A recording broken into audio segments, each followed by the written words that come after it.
retour sur le plateau de Rabat, c'est l'ultime édition du journal d'Afrique Soir pour ce vendredi. Voici les titres.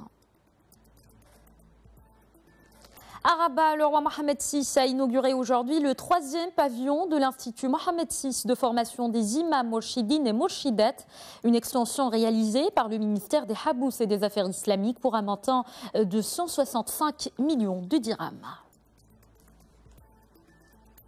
Au Kenya, le président Uhuru Kenyatta et le leader de l'opposition Raila Odinga ont appelé aujourd'hui à une élection pacifique le 26 octobre. Le directeur exécutif de la commission électorale a annoncé, lui, qu'il prend 3 semaines de congé. Que signifie la décision de l'une des figures de la commission électorale? Réponse dans quelques minutes depuis Nairobi. Si vous vous demandez quelle serait l'origine de l'Homo sapiens, eh bien une étude dirigée par 2 chercheurs vient d'apporter une réponse. L'origine de l'Homo sapiens n'est pas strictement marocaine, mais également panafricaine. En entamant cette édition à Rabat, cette réponse aux demandes croissantes formulées par nombre de pays frères et amis du Maroc. Le roi Mohamed VI a inauguré aujourd'hui le 3e pavillon de l'Institut Mohamed VI de formation des imams, mourchidines et mourchidates. L'extension de l'Institut a été réalisée par le ministère des Habous et des Affaires islamiques pour un montant de 165 millions de dirhams. Objectif, accueillir de plus en plus d'étudiants provenant des pays frères et amis. Pour le moment, l'Institut accueille déjà 778 étudiants. Ce sont des images de Mohamed Amin Boumzebra sur un récit de Salma Saïdi. Le roi Mohamed VI a inauguré le projet d'extension de l'Institut Mohamed VI de formation des imams, mourchidines et mourchidates. Ce projet élargira la capacité d'accueil et d'encadrement de l'Institut afin de lui permettre de mieux répondre aux demandes croissantes formulées par une pléiade de pays. Ce 3e pavillon, réalisé par le ministère des Habous et des Affaires islamiques pour un investissement global de 165 millions de dirhams, s'étend sur une superficie de 10 000 mètres carrés et comprend un espace pédagogique d'une capacité de 640 sièges, un grand amphithéâtre avec 1100 sièges et un espace résidentiel de 350 lits. L'Institut a accueilli des étudiants originaires du Mali, de la Guinée-Conakry, de la Côte d'Ivoire, de la Tunisie, de la France, du Nigeria et du Tchad. Le nombre de lauréats de l'Institut originaires de ces pays a atteint jusqu'à présent 712 imams et prédicatrices.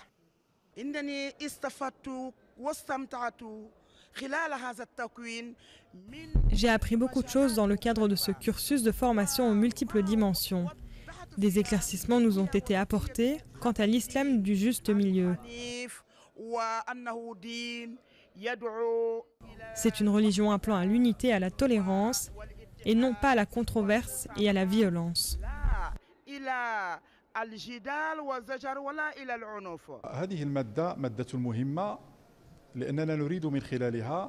La matière de la Aqida fait partie intégrante du programme général de l'Institut, le but étant de s'arrêter sur le concept du dogme ash'ari dont on a grand besoin aujourd'hui avec ses caractéristiques du juste milieu, du réalisme.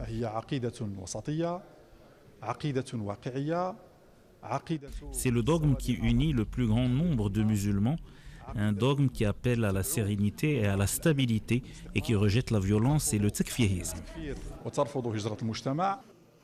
778 étudiants étrangers poursuivent actuellement leur cursus au sein de l'Institut. D'année en année, l'Institut Mohamed VI pour la formation des imams, mourchidines et mourchidates s'affirme comme un modèle, comme une œuvre innovante qui n'a eu cesse d'être applaudie dans les sphères officielles et populaires, tant pour ses objectifs que pour ses dimensions. Plus tôt dans la journée, le souverain accomplit la prière du vendredi à la mosquée Al-Rahma à Rabat. L'imam a entamé son prêche en soulignant que le Très-Haut a créé l'homme pour accomplir les bonnes œuvres et répandre sur terre la justice et la bonne parole. Il lui a confié une charge suprême et une lourde responsabilité dont le degré d'importance dépend de la volonté de Dieu. Et après la prière du vendredi à la mosquée Rahma, le souverain a remis le prix Mohamed VI au major du programme de lutte contre l'analphabétisme dans les mosquées au titre de l'année 2016-2017. Le programme national de lutte contre l'analphabétisme dans les mosquées a été lancé conformément aux hautes instructions royales contenues dans le discours du souverain, un discours à l'occasion du 47e anniversaire de la révolution du roi et du peuple, le 20 août 2000. Le roi Mohamed VI avait ordonné ordonné à ce que les mosquées demeurent ouvertes pour dispenser des cours d'alphabétisation et d'éducation religieuse, civique et sanitaire selon un programme bien élaboré. On quitte le Maroc pour le Kenya. Ezra Chiloba, directeur exécutif de la commission électorale, dont l'opposition réclame le limogeage avant la présidentielle du 26 octobre, a annoncé qu'il prend 3 semaines de congé. Écoutons la lecture de notre correspondante à Nairobi, Charlotte Simonard. Nous sommes à quelques jours du vote et que la pression s'intensifie sur les épaules du président de la commission électorale. Il a appelé il y a 2 jours les candidats à la discussion pour éviter le scénario du pire, c'est-à-dire un scrutin le 26 octobre, boycotté par l'opposition qui prépare des manifestations aux 4 coins du pays. Alors ce pas de côté d'Ezra Chiloba, donc du directeur exécutif, survient au lendemain de l'entrevue entre Raila Odinga et le président de la commission. Il est certain que les 2 hommes en ont parlé et à l'issue de cet entretien, Raila Odinga a laissé la porte ouverte. Il a dit qu'il pourrait revoir sa décision de ne pas se présenter à l'élection si les réformes étaient faites d'ici jeudi. On sent que l'opposition gagne du terrain, suite notamment à la démission d'une des cadres de la commission et aux doutes émis par le président lui-même pour une élection crédible. En coulisses, en tout cas, les discussions continuent d'aller bon train. Pour l'instant, le président sortant, Uhuru Kenyatta, n'a pas encore rencontré officiellement le président de la commission électorale, mais il pourrait le faire lundi, cela dit sans certitude. Parlons justice à présent. Coup de projecteur sur l'affaire Marrah en France. L'environnement moral délétère de la famille a été mis en lumière aux assises de Paris, jugeant Abdelkader, le frère du tueur Mohamed Marrah, accusé de l'avoir aidé en 2012. Il y a 5 ans, les attentats de mars à Toulouse et Montauban ont fait 7 morts. Aujourd'hui, de nombreuses questions ont été posées à Abdelkader Marrah dans le cadre de son interrogatoire. Pour plus de détails, je vous propose d'écouter notre correspondant à Paris, Moustapha Tossa. Ce procès qui a commencé le 2 octobre à Paris et qui se terminera le 3 novembre prochain est en train de juger Abdelkader Marrah, le frère de Mohamed Marrah. Alors ce qu'on a appris jusqu'à présent, c'est justement un éclairage sur les conditions familiales et sociales dans lesquelles a évolué Mohamed Marrah. Comment cette mécanique a été lancée depuis son enfance pour le pousser à commettre des crimes aussi atroces. Comment ce processus de radicalisation a été entamé et a beaucoup influencé les Marrah, toute la famille Marrah. Alors on a entendu récemment le témoignage de sa mère Zolikha. Bien sûr, elle a pris la défense de son fils. Elle a complètement innocenté de pas mal de crimes qu'on lui attribuait. Alors qu'aujourd'hui, on a écouté aussi, l'audience a été, on a écouté Abdelkader Marrah, le vrai coupable qui est en train de juger pour son influence néfaste sur ses frères, pour son rôle de monteur et de parrain presque idéologique de son frère. Alors lui, il a fait des déclarations extrêmement en rupture avec le procès. Il a dit qu'il ne reconnaît de loi que celle d'Allah et on s'attend à ce qu'il fasse d'autres déclarations tout aussi fracassantes, mais qui reflètent l'environnement radical dans lequel elle a vécu tout au long de sa vie. Et on s'intéresse à présent à la réunion des ministres de l'Intérieur du G7 réunis sur l'île italienne d'Ischia. Ils ont engagé leur discussion aujourd'hui par un premier débat consacré à la menace terroriste des combattants étrangers en fuite après la chute de plusieurs bastions de Daesh en Irak et en Syrie. Ces discussions ont commencé à porter leurs fruits. Les pays du G7 et les géants de l'Internet se sont mis d'accord sur un plan pour bloquer les contenus en ligne à caractère terroriste. Après la libération de Raqqa, les inquiétudes portent notamment sur le sort des 25 000 à 30 000 combattants étrangers, dont 5 000 venus d'Europe.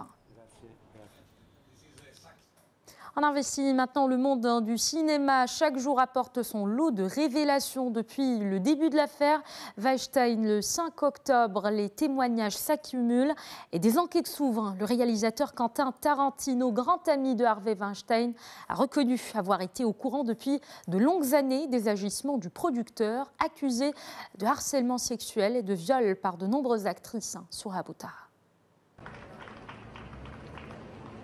Le réalisateur américain Quentin Tarantino sort du silence et reconnaît qu'il était au courant depuis des décennies des pratiques de son ami Harvey Weinstein.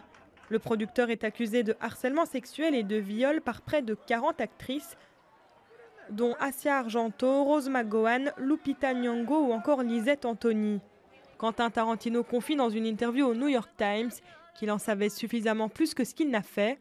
C'était plus que les rumeurs habituelles, les ragots. Ce n'étaient pas des on-dit.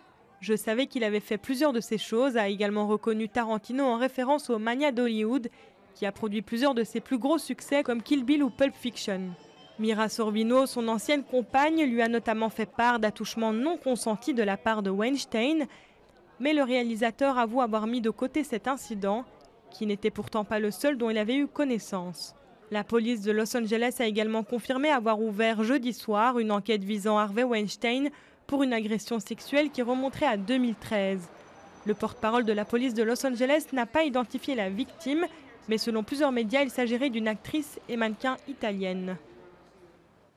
Vous vous êtes peut-être déjà posé la question, quelle est l'origine de l'Homo sapiens? Eh bien, elle n'est pas strictement marocaine, mais également panafricaine. C'est ce que révèle la recherche dirigée par les deux chercheurs Jean-Jacques Hublin de l'Institut Max Planck d'anthropologie évolutionnaire d'Allemagne et Abdelwahed Ben Nasser de l'Institut national d'archéologie et du patrimoine de Rabat au Maroc. Ces résultats ont été rendus publics hier soir. C'était lors d'une conférence organisée par l'Université Mohammed V de Rabat. C'est un récit de Salma Saïdi. C'est une découverte qui avait bouleversé nos certitudes sur l'origine et l'évolution humaine. Et aujourd'hui, ces résultats ont non seulement fait reculer l'origine de l'histoire de l'homme moderne à 300 000 ans au lieu de 200 000 ans, mais ils ont également démontré que l'origine de l'Homo sapiens serait en Afrique de l'Est. Les résultats ont aussi prouvé qu'à travers son voyage pour conquérir le monde, l'homme moderne a emprunté la voie du Sahara, qui était formée à l'époque de plaines verdoyantes qui favorisaient son périple. La découverte par les deux chercheurs de ces fossiles à Jbel-Iroud a fait du Maroc le berceau de l'humanité, un statut qui, selon les chercheurs, demeure provisoire dans la mesure où la découverte des origines de ces ossements risque de changer un peu ce statut. Mais on ne peut pas nier que pour l'instant l'Homo sapiens le plus ancien, dont on ait retrouvé les restes, est pour le moment marocain, et que grâce à cette récente découverte, le Maroc a connu son petit moment de gloire sur la scène internationale. Ces données confortent les premières hypothèses faisant de l'Afrique l'origine de l'homme moderne. Les chercheurs étaient plus ou moins convaincus qu'il y avait une zone réduite où notre espèce était apparue d'une façon assez rapide et brutale. Cette découverte de Jbel-Iroud montre que les fossiles les plus anciennes sont au Maghreb, ce qui change assez radicalement les recherches sur l'évolution humaine et poussera à penser à réviser les manuels. Les chercheurs estiment qu'ils ont aujourd'hui suffisamment de spécimens qui permettront de faire parler cette région du monde et donner un certain nombre d'orientations sur le voyage de l'homme moderne. Un mot de musique avant de se quitter. La musique Hassani se distingue. Le prix des Indés dédié à la musique indépendante a été décerné hier à Paris à Groupe Doué et à Cheveux pour leur album commun Dakhla Sahara Session, sorti en Europe en février 2017. C'est le fruit d'une rencontre rare. L'album a été enregistré à Dakhla, au sud du Maroc, en 15 jours seulement. On écoute un extrait de la chanson Moto de place.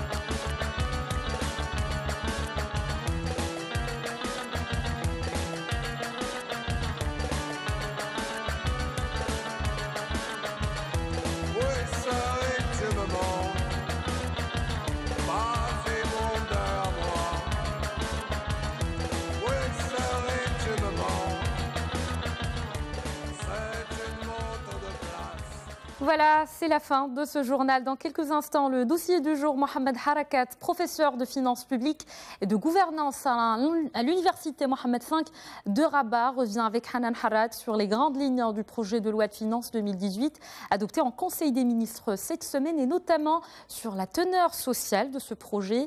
Très bon week-end à tous.